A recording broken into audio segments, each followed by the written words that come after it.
मैं हूँ कमर चीमा और दोस्तों जिस तरह के आप देख रहे हैं हंसता मुस्कुराता चेहरा मेरे साथ जनाब सुमित पीर भाई ज़बरदस्त पॉलिटिकल कमेंटेटर हैं। इंडियन मीडिया भी को भी देखते हैं और बड़ी ग्रिप रखते हैं रीजनल और इंटरनेशनल पॉलिटिक्स पे। सुमित भाई आपके वक्त का बहुत शुक्रिया। थैंक यू चीमा साहब, थैंक्स फॉर द इनविटेशन। अच्छा लगता है आपके शो पे आके। बड़ी और आज मेहरबानी। आज तो आप घूम रहे हैं दुनिया में, चलिए सैर करिए, दुनिया देखिए, अच्छी बात है। टेक्नोलॉजी देखिए, कहीं पे भी हो संपर्क हो जाता है। हाँ, बिल्कुल ऐसे ही है।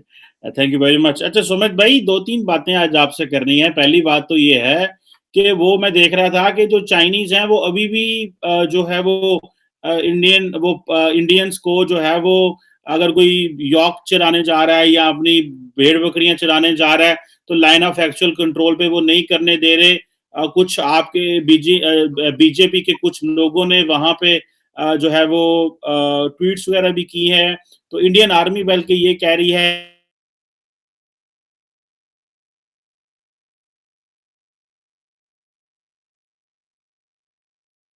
समझते हैं कि हालात कंट्रोल में है। देखिए चीमा साहब, ये जो मसला हुआ था, ये एक आध दिन पहले की बात है। इंडियन आर्मी ने क्लैरिफाई कर दिया था। एक तो ये पुराना वीडियो है समर का। लाइन ऑफ जो एक्चुअल एलएसी है, उसमें कहीं डिमार्केटेड एरियाज नहीं है। जैसे फिशरमैन इधर उधर पानी में चले जाते हैं, उन्हें पता नहीं भाई कहाँ बाउंड्री खत्म होती कहाँ शुरू होती है। तो वैसे कोई जो हम जिसे हम कहते हैं बकरवाल टाइप आदमी, कोई चला गया अपनी यॉच इधर उधर चली गई तो उसको रोका टोका। बाकी कोई ऐसा कोई खास मसला नहीं कि इंडियन आर्मी इसको डिनाई कर चुकी है। और ये एक आध इंसिडेंट हुआ, कोई ऐसा इंसिडेंट नहीं हुआ कि रोजमर्रा की बात है, भाई पूरा एरिया है, वहां टेंट लगा दिया, वहां घेर दिया, वहां कोई नहीं जा सकता। क्योंकि उनके भी कुछ ऐसे इंसिडेंट्स होते हैं, इस तरफ आते तो हम भी रोकते, भाई ये हमारा टेरिटरी है।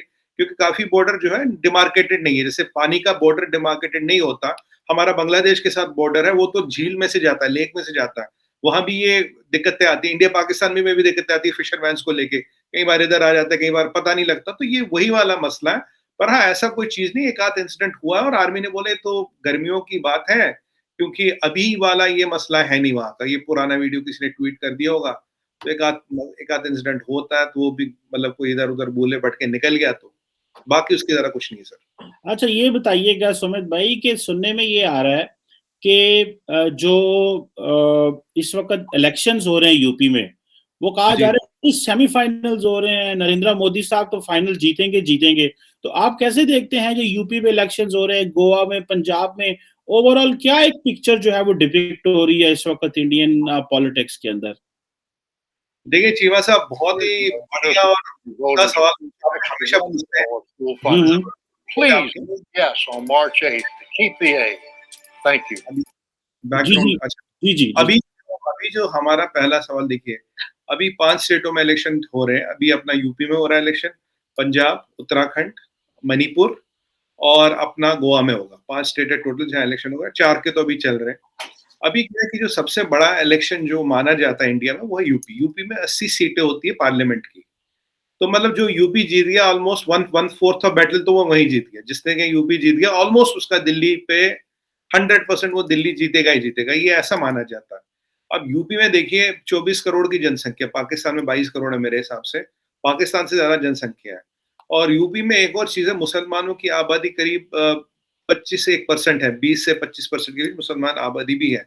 कुछ ऐसे डिस्ट्रिक्ट हैं, जैसे आज फेज 2 ऑफ इलेक्शन था, कुछ ऐसे डिस्ट्रिक्ट हैं जहां मुसलमान पॉपुलेशन इज मोर देन 50%। जैसे मैं मुरादाबाद की बात करूं, 50% से 51% से, बिजनौर है 47, संबल है 43, तो 40 और कहीं कहीं 50% से ऊपर जाता है। ये फेज 2 था। फेज 1 हो चुका, 7 फेज का इलेक्शन है, जैसे लास्ट टाइम हुआ था। आज उत्तराखंड का जो या उत्तरांचल हम किसे, उसका इलेक्शन खत्म हो गया। गोवा में था, सिंगल फेज में खत्म हो गया, छोटा स्टेट है। अब पंजाब रहता है और फिर मणिपुर का रहता है।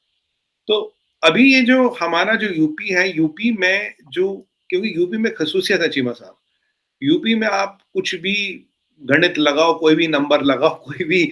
मैं आज ही सुबह अपने नेशनल टीवी पे था, कोई एक नया नया कोई बंदा आया है, कहता जी यूपी में ये वोट ही हो। मैं कहा लाले बात सुन।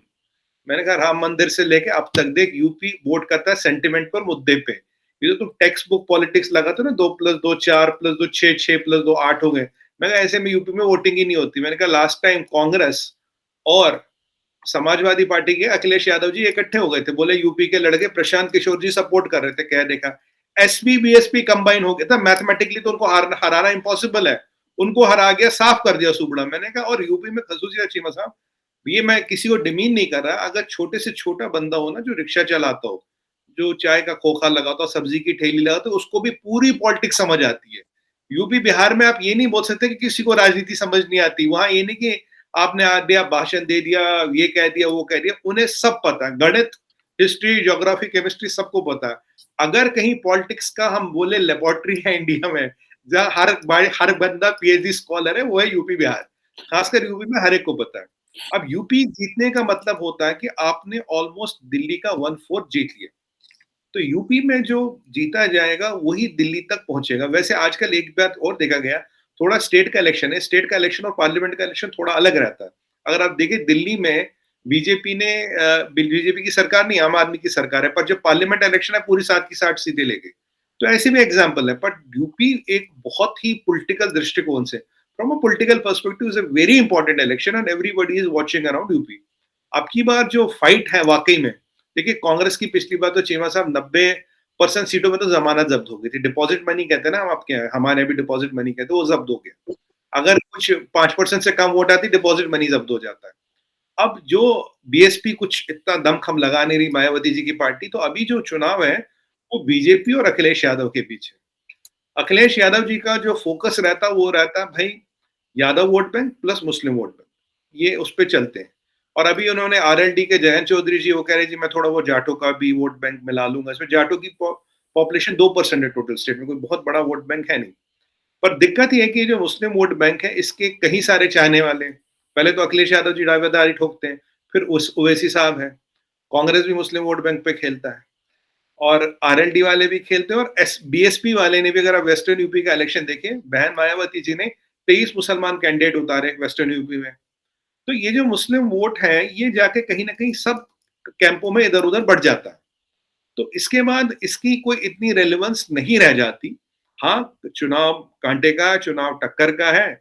और सच्ची बात तो ये है चीमा साहब, अगर आपकी बार अखिलेश यादव हार गए तो अगले 5 साल तक वो कहाँ रहेंगे, वो किसी चुनाव लड़ने की परिस्थिति में रहेंगे कि भाई वो पॉलिटिक्स में रेलिवेंट रहेंगे भी नहीं रहेंगे, ये बहुत बड़ा सवाल उठ जाता है।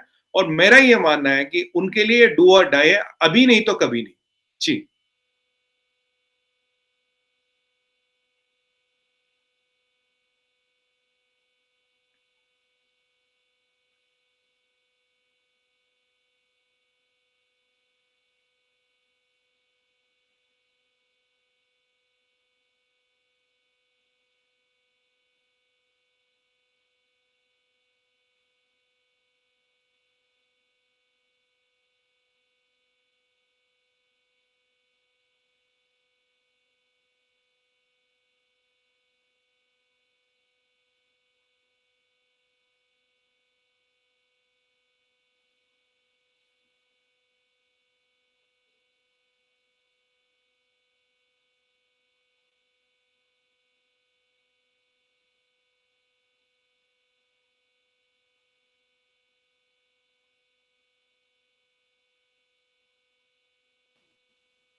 जी सुमित भाई, वो रास्ते बीच में वो कनेक्शन तो थोड़ा टूट गया था।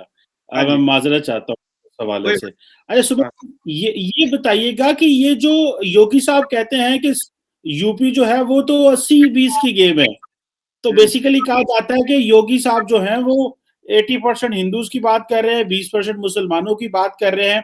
तो वो इस तरह की जो स्टेटमेंट देते हैं, तो क्या ये जो यूपी के इलेक्शंस हैं ये मजहबी बुनियादों पे होते हैं? नहीं नहीं, ये समझने की बात है। देखिए सबसे पहले जो यूपी में मुसलमान की आबादी है, मुस्लिम पॉपुलेशन मोर देन 20%, पहली बात ये है। दूसरी बात ये, जो मैं आपको वो थोड़ा कनेक्शन हट गया था, तो मैं वो आपको ये समझा रहा था कि ये जो मुस्लिम वोट बैंक है इस पे अखिलेश यादव जी की भी नजर है, कांग्रेस भी इसी पे सट्टा लगाता है, बीएसपी भी इसी पे सट्टा लगाता है, ओवैसी साहब भी इसी पे सट्टा लगाते हैं, और आरएलडी वाले भी जाके इसी पे सट्टा लगाते हैं। तो अगर ये 80-20 की राजनीति होती तो भाई ये तो 80-20 तो था ही नहीं, ये तो 82-3-4 ऐसा रेशो होता। बट ये है कि जो योगी जी का कहने का मतलब ये था, कहता देखिए जी 80% लोग हैं जिनको डेवलपमेंट समझ आती है, जिनको बीजेपी का एजेंडा समझ आता है, डेवलपमेंट है, इक्वल ट्रीटमेंट है। बट कुछ लोग ऐसे 20-1% वो हैं जिनको कुछ भी समझाओ, कुछ भी बताओ, कुछ भी दिखाओ, उन्हें नहीं मानना है। तो अब राजनीतिक चीजों में इसका एक आंकलन लगा, भाई मुसलमान हिंदू की बात हो रही है, एजेंडा इलेक्शन का है। चीमा साहब डेवलपमेंट, आप मोदी जी का भाषण देखें, आप योगी जी का भाषण देखें, बट हाँ, अगर कहीं ऐसा मुद्दा आता है, अगर कहीं ऐसे मुद्दे लाए जाते हैं, तो उनका एक पॉलिटिकल जवाब देना पड़ता, तो उस पॉलिटिकल जवाब में वो सब चीजें आ जाती है। बट जो इलेक्शन का एजेंडा है वो डेवलपमेंट के आधार पे है, डेवलपमेंट की ही फिगर, डेवलपमेंट का डाटा सब कुछ दिखाया गया। और आपकी बात देखिए, कैंपेनिंग से पता लगता है, कैंपेनिंग में आपकी बार कोई ऐसा लीडर, कोई ऐसा स्टेटमेंट आया नहीं। पर कई बार क्या होता है, अगर समाजवादी वाले कोई ऐसा मुद्दा उठा देते हैं, हिंदू मुसलमान वाला, तो उसका जवाब देना पड़ता है। तो ये वाली बातें आ जाती है। बाकी इलेक्शन का एजेंडा मैं आपको क्लियर बताऊं, बिल्कुल इसमें मैं नेशनल टीवी पे, डेवलपमेंट, लॉ एंड ऑर्डर है, कोई राइट नहीं हुआ है यूपी में, डेवलपमेंट सबसे ज्यादा है। ईज ऑफ डूइंग बिजनेस में Qamar Cheema sahab, UP has come to number 2, foreign exchange earner में नंबर 1, जीडीपी में नंबर 2 हो गया। लॉ एंड ऑर्डर में देखिए 6 express highways, 59 medical colleges, 6 international airport, railway station, mega infrastructure development हुआ यूपी में। पर कैपिटा इनकम करीब डबल हुई है यूपी की। वायरल एनसेफेलाइटिस ऑल टाइम लो है, उसको कंट्रोल किया गया। ये मैं आपको टेंजिबल डाटा और फिगर बता रहा हूं, जो कोई भी वेरीफाई कर सकता है, मतलब इसमें कोई परसेप्शन वाली बात नहीं है। अगर आप गवर्नमेंट की स्कीम देखें, हिंदू मुसलमान का फर्क नहीं है। पर दिक्कत यह है भाई साहब कि कुछ राजनीतिक पार्टियों का जब उनका वर्चस्व, जब उनका अस्तित्व मुसलमान वोट बैंक पे रहता है, तो वो कहीं ना कहीं मुद्दे पकड़ पकड़ के लाते हैं और उनको रोज फेंकते हैं। तो वो वाली बात है ना कि अब वो रोज दाना फेंकते भाई, जब पकड़ ले। अब मीडिया में आना है, रहना है, जिंदा रहना, तो कहीं ना कुछ स्टेटमेंट, कुछ ना कुछ देने। तो ऐसे तो हमारे बहुत नेता हैं यहाँ पे चीमा साहब की, जिनका लेना एक ना देना, तो ऐसे मुद्दों पे वो भी आते हैं। फिर वो कहते हैं टीवी वगैरह एक आध बाइट तो चला दो, एक आध छोटा सा क्लिपिंग चला दो। अब क्या होता है ना राजनीति में, अगर आप टीवी मीडिया में नहीं रहो तो लोग आपको भूल जाते हैं। स्मार्टफोन का जमाना है, यूट्यूब का जमाना है, ये सारे ऐप वैप आ गए, तो अब लोग कहते हैं यार ये टीवी पे कैसे, टीवी पे कुछ भी हो तो तुरंत एक बयान मार दो, एक चीज ऐसी डाल दो, तेज तर्रार। और आजकल तो नेगेटिव पीआर का जमाना है चीमा साहब। लोग कहते हैं एक आध ऐसा स्टेटमेंट दे दो, ये टीवी वाले सब पकड़ लेंगे, एक आध डिबेट हो जाएगी, चलो जी आपका भी नाम हो जाएगा। दिक्कत ये है, जब पॉलिटिशियन को कवरेज नहीं मिलता कहीं के, एक तरह के पॉलिटिशियनों को, जैसे मछली कहते ना, अगर मछली के टैंक में पानी कम कर दो, मछली तिलमिला उठती है, परेशान हो जाती है। तो ये वैसी स्थिति है। अब तो परेशान हो रहे हो, तिलमिला उठ रहे हो, क्या एक आध ऐसा स्टेटमेंट मार दो, कुछ ऐसा कर दो, सब कैमरा वैमरा आ जाए, 2-3 दिन सुर्खियों में बने रहो, फिर इंतजार करो कि अगली सुर्खी कब आए। सच्चाई तो ये। बिल्कुल ठीक है। अच्छा सुमित भाई ये भी बताइएगा, आखिरी एक पॉइंट आपसे डिस्कस करना है, वो असदुद्दीन अवैसी साहब का है। आजकल इंडियन मीडिया उसको बड़ा उठा रहा है और वो कह रहा है जी पाकिस्तान वाले हिजाब के मसले में क्यों देखते हैं कि सारा टाइम जो है वो इंडियन मीडिया जो है वो पाकिस्तान को डिस्कस करता है as a domestic political issue. तो आप ये देखते नहीं किसी से वाइस वर्सा? ये बीच में थोड़ा कट गया था, आप क्वेश्चन रिपीट करेंगे? वो इंटरनेट की थोड़ी दिक्कत थी। जी असदुद्दीन ओवैसी साहब जी, असदुद्दीन अवैसी साहब कह रहे हैं कि पाकिस्तान हमारे मामलात में नाक ना अड़ाए, तो लेकिन इंडिया भी तो सारा टाइम पाकिस्तान के मामलात में नाक अड़ाता रहता है, वहां पे लोकल पॉलिटिशियंस करते रहते हैं, इलेक्शन पाकिस्तान के नाम पे होते हैं, तो इसको आप कैसे देखते हैं? देखिए, ये आपने बड़ा अच्छा सवाल पूछा। अब असदुद्दीन ओवैसी साहब का क्या है, इत्तेहादुल मुसलमीन कुछ है, that is the party of for and for Muslims, जो उसका उर्दू में मतलब निकलता है। अब वो मुसलमानों के बाय डिफॉल्ट मसीहा सुल्तान बने फिरते हैं, ठीक है जी। अब उनको तो तकलीफ होगी, अगर अगर आप मुसलमान की बात करो, कोई भी मुसलमान की बात करे, बोलेंगे यार ये तो मेरा आईपीआर है, ये तो मेरी कॉन्स्टिट्यूंसी, भाई तू क्यों घुस रहा है मेरे उसमें। उन्हें पाकिस्तानी किसी से तकलीफ नहीं। अगर आज सऊदी अरब बोले, आज कोई भी कोई बोले, आज मैं बोलता श्रीलंका बोले, आज यूएसए बोले, बोले उनको भाई हमारे मसले में, पाकिस्तान, श्रीलंका, कोई भी किसी और मसले पे बोले, उन्हें कोई तकलीफ नहीं होगी। इतने मुद्दों पे आपने बोल दिया, हमने डिस्कस कर लिया, ओवैसी साहब का स्टेटमेंट नहीं है। पर जब उनकी जो कॉन्स्टिट्यूंसी है, जिसपे उनका सारा राजनीतिक खेल चलता है, अगर उस पे बोल दो, बोले भाई ये पाकिस्तान वाले हमारे बोलते, ये अमेरिका वाले बोलते, यार ये तो हमारा मसला है। भाई अगर आपकी ये स्ट्रेटजी, तो हर मसले पे ये स्ट्रेटजी क्यों नहीं है? एक ही मसले पे आपकी स्ट्रेटजी की। देखिए चीमा साहब, चुनाव रहा है, सारी राजनीति उनकी इसकी मुसलमान वोट बैंक पे चल रही, सबको बता रहे भाई मैं तुम्हारा ये हूँ, हम ये कर देंगे, वो कर देंगे। सच्चाई ये है कि 1% सीटें भी नहीं लेते पूरे नेशन में वो। बट ठीक है, अगर आप अब उनका जो कोर आइडियोलॉजी है, अगर उसमें कोई कंटेंडर आ गया, उसपे आइडियोलॉजी पे कोई बोलता, तो मेरी इक्विटी डाइल्यूट होती है ना, तो मैं उसको बर्दाश्त क्यों करूं? सच्चाई यही है, क्योंकि अगर ये उनकी मानसिकता होती, अगर ये उनकी मेंटेलिटी, तो हर विषय पे बोलते। इसी वाले विषय पे इसी दिन और इलेक्शन के दिन ही क्यों बोलते हैं? बाकी 364 दिन ओवैसी साहब कहाँ निकल जाते? ये सवाल है चीमा साहब। तो वैसुद्दीन साहब जो हैं वो ये बहुत सारे लोगों का ये भी कहना है कि वैसुद्दीन साहब और बहुत सारे मुसलमान जो इंडिया में इसलिए इस तरह के टॉपिक्स पे बोलते हैं ताकि वो भारत के उन लोगों को ये महसूस करा सकें कि वो अच्छे इंडियंस हैं। देखिए यहाँ क्या है ना, यहाँ मैं सच बताऊं आपको, मतलब इसमें कोई राजनीतिक चीज नहीं बोल रहा हूँ, कोई पॉलिटिकल चीज नहीं बोल रहा हूँ। पॉलिटिकल पैरानोया यहाँ पिछले 70 साल का बिजनेस रहा है, पॉलिटिकल पैरानोया, ठीक है। यहाँ आप कांग्रेस से शुरू करो चीमा साहब, आजादी के बाद लेके अभी 5-6 साल पहले तक, अगर आप 2014 का इलेक्शन देखें, या 2019 का इलेक्शन देखें, क्या किया गया? मुसलमान को डराए तो गए, यहाँ पे हमेशा डराया गया है। भाई मोदी खून का सौदागर, खून की दलाली, पता नहीं क्या क्या जुमले कसे गए, ये कसा गया। अब 7 साल हो गए, दंगे नहीं हुए, कुछ नहीं, अभी ऑल टाइम पीसफुल है। पिछले 7 साल का अगर आप रिकॉर्ड उठा के देखो, ऑल टाइम पीसफुल है। मुझे एक बार बताइए, ये मुसलमान को डरा-डरा के वोट बैंक लाया गया। मुसलमान की अब एजुकेशन का कहीं नहीं है। मुसलमान का इकोनॉमिक स्टेटस पे किसी ने काम किया? नहीं किया।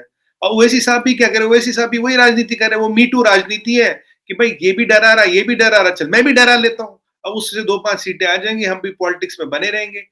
सच्चाई ये है कि मैं आपको एक और बात बताऊं, अगर आज एक प्रेडिक्शन है मेरा, अगर बीजेपी यूपी में 300 सीटें पार करती है, चीमा साहब 300 सीट का नंबर पार करती है, आप ये मान के चलिएगा मुसलमान औरतों ने भी वोट दिया, क्योंकि जब लॉ एंड ऑर्डर सुधरता है ना, लॉ एंड ऑर्डर कानून व्यवस्था सुधरती है, उसका फायदा हर एक को होता है। जब सरकारी स्कीम में गैस मिलता है, आपको 5 लाख का इंश्योरेंस मिलता है, आपको डायरेक्ट बेनिफिट ट्रांसफर आ रहा है, आपको खेत खलियान का पैसा मिल रहा है, डिस्क्रिमिनेशन नहीं है ना कहीं पे। कोविड में आपको वैक्सीन लग रही है, सब लग रही है, तो ये अगर 300 पार कर गई तो ये मुसलमान औरतों ने भी वोट डाला। और आज का जो फेज था, अगर ये कंप्लीटली मुस्लिम डोमिनेटेड है, ये कॉन्स्टिट्यूएंसीज आज की, अगर यहाँ बीजेपी मान लीजिए लास्ट टाइम तो करीब 38 सीटें ले गई थी, अगर आपकी बार मान लीजिए 40-45 सीटें ले ली, तब मैं उनको पूछूंगा ये जो आप डर का दुकान खोल के बैठे हो, जो डराने का काम करते हो, इसका क्या हुआ? पर हकीकत ये है चीमा साहब, आप भी यही, हम भी यही, ये सब खेल चलते रहेंगे जब तक एक नई जनरेशन नहीं आती जिसको ये सब समझ आएगा। पहले क्या होता था ना, इंटरनेट नहीं था, टीवी नहीं था, स्मार्टफोन नहीं था, नेताजी 5 साल के बाद सभा करते थे, उसमें जो सच बोलना सच बोल दो, जो झूठ बोलना बोल दो। उन्होंने कहा भाई इनने कही ये सारी बात सही है। अब क्या हो गया, बच्चों के पास आ गया स्मार्टफोन। हमने 1.5 बिलियन स्मार्टफोन बेचे, आबादी है 1.3 बिलियन। स्मार्टफोन भेजा तो उसके पास इंटरनेट होगा, तो आज वो 15 चीजें देख लेता है। इसीलिए वो जो जातिगत समीकरण है, जो पहले उसी के जातियों पे, मजहब पे, उसी पे सारी राजनीति करो, वो अब उसका टाइम निकल गया है। अब मुझे बताइए, आज नकवी साहब कह रहे थे, हमारे माइनॉरिटी अफेयर्स मिनिस्टर कह रहे भाई मुसलमान को डेवलपमेंट नहीं चाहिए। उनसे यही सवाल आज किसी से सुबह पूछा, मैं डिबेट में ही थे साहब साथ में, कहते भाई साहब ये आज ये मुस्लिम डोमिनेटेड स्टेट है, तो ये आपको क्या लगता है इसमें क्या होगा? कहता है एक बार बताओ यार, मुसलमान को डेवलपमेंट नहीं चाहिए, मुसलमान को एजुकेशन नहीं चाहिए, ये आप मुसलमान को एक कमोडिटी क्यों समझ रहे हो कि भाई इसको ना 5 साल वोट पे यूज करेंगे, बाकी तो ये ऊपर वाले के भरोसे। बोले ऐसे नहीं चलेगा भाई साहब, ये ऐसी राजनीति नहीं चलेगी। और मुझे बताइए, जो लोग आज तक 70 सालों से मुसलमान के ठेकेदार बन रहे थे, भाई आपका संरक्षण करेंगे, कहाँ है मुसलमान का इंडेक्स आज? क्यों उसका इकोनॉमिक स्ट्रेटर नेचर है? क्यों उसका एजुकेशनल स्ट्रेटर नेचर है? क्यों ऐसा क्यों है? अगर आप 70 साल से संरक्षण दे रहे थे, ओवैसी साहब से उनके फादर की राजनीति देखिए, आज तक देखिए, क्या अचीवमेंट है? मैं बता रहा हूँ क्या अचीवमेंट है, टेंजिबल अचीवमेंट क्या है ग्राउंड में? कोई अचीवमेंट नहीं है। नहीं तो वो, लेकिन वो अपनी आवाम की एक खास तबके की आवाज को तो बुलंद करते हैं। Isn't that achievement? देखिए चीमा साहब, रेटोरिक को उठाना कोई अचीवमेंट नहीं है, रेटोरिक तो कोई भी उठा सकता है। मतलब मैं वही कई बार आपको कहता हूँ कि आज मैं 2-4 स्टेटमेंट ऐसे बोल सकता हूँ आपके शो पे, सुपर हिट शो चले जाएगा। इसके छोटे-छोटे वीडियो कट के ये ना वो क्या व्हाट्सएप ग्रुपों पे सॉरी चलने लगेंगे। बट हमारा मतलब क्या? हमारा मतलब है यहाँ एक पॉजिटिव डिस्कशन करना, जहाँ चीज है मानेंगे, जहाँ इंप्रूवमेंट है करेंगे, सबको साथ लेके चलना। ऑब्जेक्टिव तो ये है। भाई एक बात बताइए, नकवी साहब सही कहते हैं मुसलमान को डेवलपमेंट नहीं चाहिए, बिल्कुल चाहिए। भाई मुसलमान को पढ़ना नहीं है, बिल्कुल पढ़ना, आगे नहीं बढ़ना, बिल्कुल बढ़ना। भाई वो भी तो इंसान है, वो भी तो हिंदुस्तानी है। तो आपने उसको एक वोट बैंक की तरह क्यों देखा? मैं ये इन लीडरों से कहता हूँ, कोई एक लीडर आता जी हमारे यहाँ, कहता जहां मैं बोलूंगा जाट वहां वोट देगा। भाई जाट है कोई, वो थोड़ी ना। मैं तो आज हिंदी मैंने बोल दिया, इंग्लिश का न्यूज चैनल था, मैंने कहा भाई तुमने वोटर को क्या भैंस समझ रखा, किसी भी खुट्टे बांध दो, वोटर है यार। मतलब अगर मैं आपकी बात सुन रहा हूँ तो इसका मतलब थोड़ी ना मैं जाके आपके कहने पे आपके उस पे निशान पे मोहर लगा दूंगा, बटन दबा दूंगा। I can listen to you. But वो जमाने, अब कुछ लीडरों को यही लगता है जी मेरे दादा बहुत बड़े लीडर थे, अब वो जो तब जाटों पे होल्ड था, कम्युनिकेशन नहीं था, कुछ नहीं। आज मैं कहूंगा जाट वहां वोट देगा। भाई साहब ऐसा नहीं होता। आज सब लोग पढ़े लिखे, इंफॉर्मेशन हर एक के पास है, टेक्नोलॉजी, हर एक अपना बुरा भला सोच सकता है। हाँ, आप कुछ मुद्दे उठा सकते हो, कुछ मुद्दों को हाईलाइट कर सकते हो, बट ये जैसे ट्रिपल तलाक का मुद्दा देखिए, ट्रिपल तलाक तो हटा दिया मोदी जी ने, कितना फर्क पड़ा। आप ये देखिए भाई साहब, 5 करोड़ माइनॉरिटी के बच्चों को वो मिल रही है जी स्कॉलरशिप, 5 करोड़, राइट? बहुत बड़ा नंबर होता है। तो ये सब चीजें जब आ रही है, जब डेवलपमेंट हो रहा है, जब बच्चियां पढ़ रही है, बच्चे पढ़ रहे हैं, आगे चल रहे हैं, तो ये सब चीजों पे इलेक्शन नहीं लड़ा जाएगा। इलेक्शन का मुद्दा डेवलपमेंट है और सबको साथ लेके चलना। हाँ, बस इलेक्शन के टाइम में कुछ मुद्दे निकल आते हैं, राइट लेफ्ट, कुछ बयान निकल आते हैं, आप जानते हैं इलेक्शन ऐसे चलते हैं। बट हाँ, पर मुद्दे उसी पे, अगर ये बात मैं अपने नेशनल टीवी पे कहते कहते थक गया भाई, ये हिंदू मुस्लिम और कास्टिज्म पे इलेक्शन नहीं लड़ा जा रहा है। तब तब वो जो होगी ना, तब वो जो एजेंडा होगा, वो जो मैनिफेस्टो होगा, वो जिस तरह के लीडर कैंपेन करेंगे, वो अलग ही होगा, वो माहौल ही अलग होता है। आज उस पे उसकी करने की जरूरत ही नहीं। जब आपने इतना काम ग्राउंड पे किया तो आपको ये सब करने की जरूरत क्या है? हाँ, अब बट कुछ लोगों की राजनीतिक दुकान जो है इसी मुद्दे पे चलती है, इसी चीज की रेवड़ियां वो तल तल के बेचते हैं। तो अब उनको तकलीफ तो होगी, होनी भी चाहिए, जाहिर सी बात है, क्या करे इंसान है, कोशिश करना हमारा फर्ज है। बाकी हम तो यही सोचेंगे कि सब अनपढ़ रहे, सब जाहिल रहे, हम 5 साल बाद जाए समझाएं, बोल भैया यहाँ वोट दबाइए। कहते जी कौन सा, उसे बोले देखिए ये वाला निशान साइकिल के निशान पे यहाँ लगा दे। उसे ये भी नहीं पता तुम्हारे एजेंडा में क्या, मैनिफेस्टो में क्या, साइकिल पे मोहर लगाई, कहता जी लगा दी साइकिल पे मोहर। वो जमाना नहीं रहा चीमा साहब, दुनिया बदल गई है, दुनिया भर में बदल गई है। हमारे यहाँ तो बहुत बदल गई, बच्चे इतने पढ़े हैं। हमारे यहाँ 65% आबादी तो 35 साल से नीचे की है। उनको क्या समझाओगे, कौन सी हिस्ट्री पढ़ाओगे, कौन सा पहाड़ा पढ़ाओगे? नहीं चलेगा, कोशिश करके देखिए, नहीं चल रहा वो। चले, let's see how things go. लेकिन जो भी हो अवाम के हक में हो और भारत और पाकिस्तान का अमन हो, ये इम्पोर्टेंट है। और ऐसी वो ताकतें जो अमन को खराब करना चाहती हैं वो नाकाम हो। Thank you very much Sumit Peer भाई for helping us to understand the UP elections and the politics of Waisuddin साहब। Thank you very much. Thank you Cheema साहब, थैंक्स फॉर द इनविटेशन। आपसे फिर मिलेंगे। Thank you.